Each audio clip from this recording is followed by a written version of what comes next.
ॐ आं क्रों ह्रीं बालार्कवर्णपरुषमूरुति पद्मावती देवी नमः।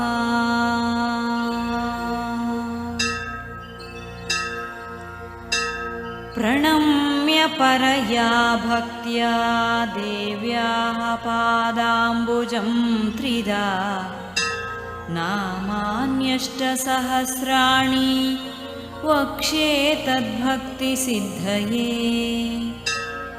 श्रीपार्श्वनाथचरणाम्बुजचञ्चरीका भव्यौघनेत्रविमलीकरणेशलाका नागेन्द्रप्राणधरणीधरधारणाभूत् मां पात्वसौ